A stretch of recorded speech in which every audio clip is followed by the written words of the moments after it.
안녕하세요. 주간컴공의 지마입니다. 상어봉 2장 첫 번째 시간입니다. 본격적인 공부가 시작되겠네요. 외우고 이해해야 할 것들이 굉장히 많습니다. 게다가 기출 빈도도 생각보다 높은 편이고요. 일단 영상은 이해를 위주로 보시고 요약본이나 이미지를 문제와 함께 보면서 기억하시면 조금 더 수월하게 공부를 하실 수 있을 겁니다. 본 영상은 영진닷컴의 21년도 정보처리 기사 교재를 참고합니다. 가장 먼저 배우는 언어는 C 언어입니다. C 언어는 배우기 쉬운 고급 언어에 속하지만 하드웨어를 제어할 수 있는 저급 언어의 특성도 가지고 있어서 중급 언어라고도 합니다. 절차적 프로그래밍 언어의 대명사라고 볼 수 있으며 이식성과 효율성이 비교적 훌륭한 편이죠. 앞으로 많은 코드를 보게 되실 텐데 기본적인 작성 규칙은 다음과 같습니다. 일단 프로그램은 main이라는 함수를 호출하면서 시작됩니다. 모든 코드에 대해 대소문자를 구분하고 블록 구조와 세미콜론으로 문장 및 지역의 종류를 나타내죠. 전처리기를 이용해서 필요한 요소를 미리 불러와 사용할 수도 있고 주석을 통해서 해당 코드에 대한 설명을 적어줄 수도 있습니다. 사람들은 대부분 10진수밖에 사용하지 않지만 컴퓨터는 다룰 수 있는 값이 아주 많기 때문에 각각의 유형별로 다른 방식의 표기법을 사용합니다. 내가 어떤 생각을 하면서 값을 적었는지는 중요하지 않아요. 컴퓨터가 어떻게 받아들이는지가 포인트죠. 10진수는 그냥 우리가 아는 방식대로 쓰면 됩니다. 컴퓨터가 8진수로 인식을 하게 하고 싶을 때는 숫자 앞에 0을 붙이면 됩니다. 컴퓨터는 0으로 시작하는 숫자를 무조건 8진수로 인식합니다. 같은 방식으로 16진수는 0x를 붙이면 됩니다. 어렵지 않죠? 다음은 실수형 상수입니다. 우선 알아둬야 할 것이 수학에서의 실수와 여기서의 실수는 그 의미가 다릅니다. 여기서는 그냥 소수점이 있으면 실수예요. 따라서 소수점을 붙이면 전부 실수가 됩니다. 실수를 표현하는 어려운 방법으로 지수 표현이 있는데 실수를 10의 n승의 곱 형태로 나타냅니다. 그렇게 많이 쓰이는 방식은 아니에요. 다음으로 문자형 상수입니다. 문자 양 옆에 작은 따옴표를 붙여서 표현합니다.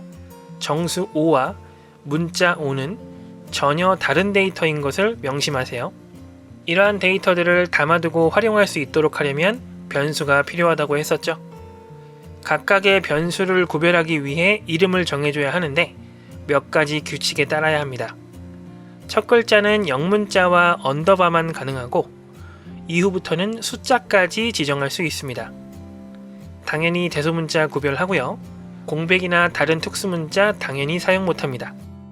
변수를 사용하려면 반드시 선언과 초기화를 해줘야 합니다. 선언을 하는 방법은 화면과 같은데 자료형과 변수명을 띄어쓰기로 구분해서 함께 적어주면 됩니다. 선언된 변수는 등호와 데이터를 나열하여 값을 할당하고 다른 코드에 사용하게 됩니다. 오른쪽에 예시 코드를 살펴볼까요?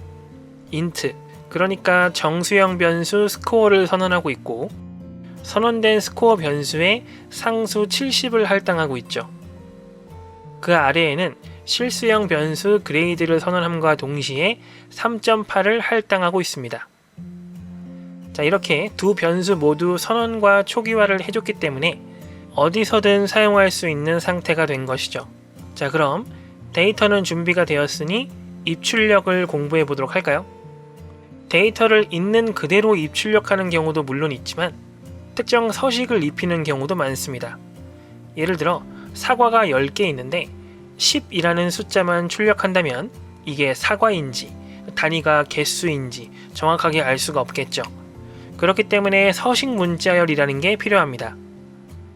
서식 문자열은 크게 escape 시퀀스와 서식 지정자가 있습니다. escape 시퀀스는 문자열 안에 포함을 시키지만 입출력이 아닌 별도의 기능을 수행하는 문자 시퀀스들을 말합니다. 줄을 바꾼다든지 탭키를 출력하고 싶다면 실제로 엔터키를 치는 게 아니라 escape 시퀀스를 이용해서 명령을 내려야 하는 것이죠. 아마 줄바꿈 정도 알고 계시면 충분할 겁니다. 서식 지정자는 데이터를 다른 형식으로 변환해주는 문자입니다. 컴퓨터는 모든 데이터를 이진수로 변환해서 저장해 두는데 이 데이터를 원하는 형식으로 다시 변환해서 출력해주는 역할을 하게 되죠. 보통 많이 쓰이는 게 십진수와 실수, 문자, 문자열 정도입니다. 다른 건 필요할 때 그때그때 찾아보시면 돼요. 자, 10초 정도 쉬어가겠습니다. 스트레칭 한번 해주시고요. 지금 보시는 영상이 공부에 도움이 되신다면 좋아요 한번 부탁드립니다. 채널을 구독해주시면 학습에 도움이 되는 영상을 지속적으로 이용하실 수 있습니다. 다시 가볼까요? 자, 그럼 본격적으로 입출력을 공부해 보겠습니다. 표준이라는 건 기본적으로 사용되는 대상을 말하죠. 가장 많이 사용하는 입력은 키보드, 출력은 모니터가 되겠습니다. 한 문자를 입력받기 위해선 getChar 함수를 사용합니다. 당연히 그 전에 변수 선언을 해야겠죠. 문자를 입력받을 수 있는 getS는 형식이 약간 다르죠. 변수를 괄호 안에 집어넣습니다. 변수 s는 배열이라는 건데 다음 강의에서 다루게 될 겁니다. 자, 문자열을 저장한다고만 알아두세요. 세 번째로 서식 문자를 이용하여 문자열을 입력하는 scanf 함수입니다. 코드를 살펴보세요. lf는 실수, c는 문자입니다. 실수와 띄어쓰기, 문자 하나를 입력받도록 서식을 지정했습니다. 그리고 입력받은 값을 각각 스코어 변수와 그레이드 변수에 할당합니다. AND 기호를 주의해서 봐주시고요. 자, 그럼 이제 출력이죠. 입력과 거의 비슷합니다. get이 put으로 바뀌고 scan이 print로 바뀐 것 뿐이죠. 단어의 의미도 어렵지 않아서 이해하는데 크게 어렵진 않습니다. 문제는 형식의 차이죠. 자, getChar과 달리 putChar은 출력될 문자를 괄호 안에 표기하고 있고요. printf는 AND 기호가 붙지 않죠. 문제를 풀 때는 무엇이 출력되는지를 집중적으로 생각해 보시면 될 겁니다. 자, 그럼 지금까지 데이터 선언, 입력, 출력에 대해서 이야기를 했고요. 다음으로는 데이터 가공의 기초, 연산자입니다. 연산자는 우선순위라는 게 있습니다. 왼쪽부터 진행된다거나 괄호 안이 먼저 계산되는 것, 곱셈이 덧셈보다 연산이 빠른 것 등 대부분 알고 계시죠? C 언어는 연산자가 많아서 이 우선순위가 굉장히 중요합니다. 어떤 순위로 계산되냐에 따라서 결과가 크게 달라지기 때문이죠. 자, 그럼 이 많은 연산자를 또 하나하나 살펴보도록 하겠습니다. 조금만 힘내시고요. 우선 산술 연산자입니다. 대부분 친숙한 기호들이죠. 연산자를 공부하면서 가장 중요한 것은 결과의 타입이 어떻게 나오냐는 겁니다. 자, 2 더하기 3은 5죠. 그러면 2 더하기 3.0은 몇일까요? 정수보다는 실수가 좀 더 정밀한 표현이 가능합니다. 때문에 정수와 실수를 계산하면 결과는 무조건 실수로 나타납니다. 따라서 5를 2로 나누면 2.5가 아니라 2가 답이고 5를 2.5로 나누면 2.5가 나오는 거죠. 이게 생각보다 중요합니다. 다음으로 관계연산자입니다. 두 값을 비교해서 참 또는 거짓을 판별합니다. 기호가 직관적이라 암기하긴 어렵지 않을 겁니다. 참을 true, 거짓을 false로 나타내는데 이 값을 숫자로 표현하면 1과 0으로 나타낼 수 있습니다. 그러니까 참과 참이 같은지 비교한다면 다시 참이 나오지만 참과 참을 더한다면 2가 나오겠죠. 관계연산자를 사용하는 계산식을 조건식이라고 하는데 이 조건식이 여럿이 있을 때 각 조건식을 연결해주는 연산자를 논리연산자라고 합니다. 논리연산자를 통해서 복수의 조건식을 어떤 식으로 판단할지를 결정하는 거죠.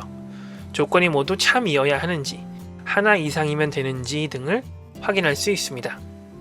연산자 중에 가장 까다로운 건 5번 비트 연산자입니다. 비트라는 건 이진수를 뜻하는데요. 비트 연산자는 이진수 자리별로 연산을 수행합니다. 아마 보통 기출문제에서는 시프트 연산 정도만 나올 거예요. 복합대입 연산자는 자신의 연산 결과를 다시 자신에게 할당합니다. 변수는 항상 최근 값만 기억을 하죠.